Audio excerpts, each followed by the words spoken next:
if you find that your vape pen is starting to give you a sort of blended taste, or it's not a good clean vapor draw, then that's probably a sign it's time to clean the tank. Now keep in mind, if you have a higher level of vegetable glycerin and lower level of propylene glycol, that can also cause it to get sticky and also cause a need for cleaning as well, because vegetable glycerin is actually a thicker, stickier, more gummy kind of substance. But I'm going to take you through 6 very simple steps on how to clean your tank.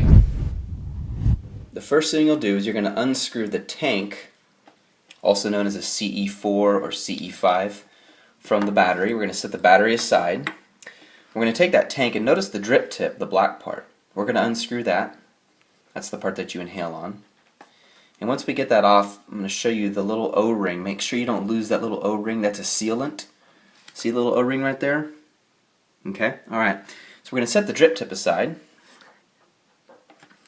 Now this is your tank. And this is what we're going to clean. So here we have the juice, the E-Juice tank. And notice the end where the drip tip was. That's the part where the juice goes. We're going to turn the water on. And we're going to just clean it out.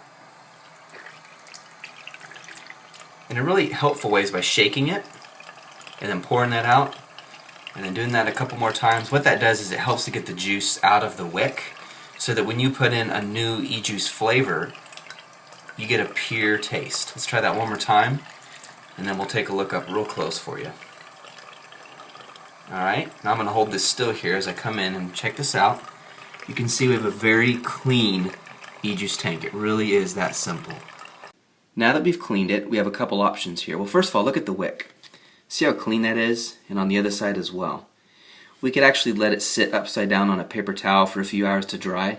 Or if you really want to get that buzz back as soon as you can put in the E-Juice now. I will say putting in E-Juice now, you may not get quite as a clean flavor, but that is okay. Because we like our E-Juice. So what we're going to do is notice the hole in the center of that tank. See that little black hole? That's the air hole. You don't want the juice to go in there. It'll create bubbles. So we're going to drip it down along the side of the E-Juice tank. And really to start vaping, all you need is about 8 drips. We'll do 4 or 5 right now just for demonstration purposes. And like I said, if you wait till it completely dries, some share, and it's true, that'll give you a definite new fresh taste. If there's any blend, it's extremely slight. I honestly could not tell the difference. What I love about these tanks is they're so fast and easy. Okay, now we're going to put the mouthpiece, also known as the drip tip, back on. We're going to shove it down first, and then we'll screw it on. There we go. Okay, and then we're going to attach this whole thing to the battery itself. Just like we did last time. We're going to screw this guy on here. You have to push in a little bit as you screw it on. There we go. Perfect. Alright, and now let's look at that. That is how you clean your E-Juice tank. Very simple, and I hope that's helpful. Leave comments if you have any questions.